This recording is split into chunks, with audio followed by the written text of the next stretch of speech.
The Shanghai Cobra is a very late entry in the Charlie Chan series produced at Monogram Studios. While its director, Phil Carlson, has received some attention from auteurist critics, he is probably most remembered now for making the first Walking Tall movie in the 1970s, an achievement which itself is fading into the mists of time. Cobra is no masterpiece, but it makes an interesting comparison with other films in the Chan series produced at Monogram.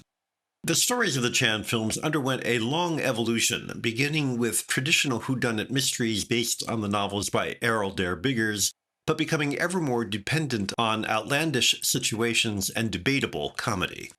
Eventually, there isn't so much detection as a series of arbitrary leaps of insight by Chan and others that tie together equally arbitrary plot points.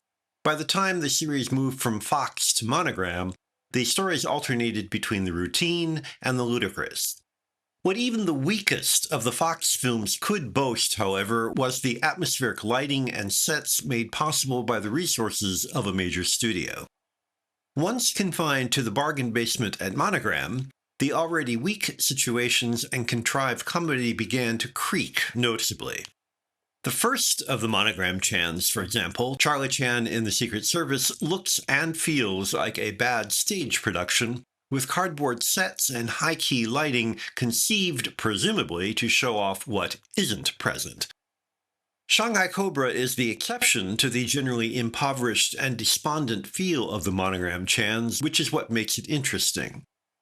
I don't know if it had a bigger budget than any of the others. To say it feels as if it did is a compliment to a level-up visual invention that makes an entertaining story out of material that is even more elaborately convoluted than usual. How much Carlson should be credited with this greater texture is debatable, but the film's virtues, the use of darkness and light, a thoughtful mapping of the narrative space, a sense of appropriate behavior and appearance for the characters, a distinctive use of sets, probably result from the director's contribution. If Carlson was indeed responsible for the film's above-average execution, the attention given to his work by auteurist critics is, if not exactly justified, at least understandable.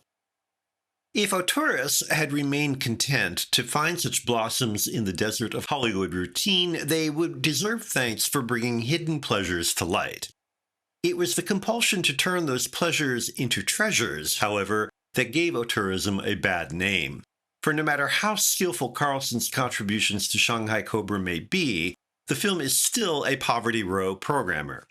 If it can boast an inventive use of limited resources, it also inevitably makes you wonder what Carlson could have done under more charmed circumstances.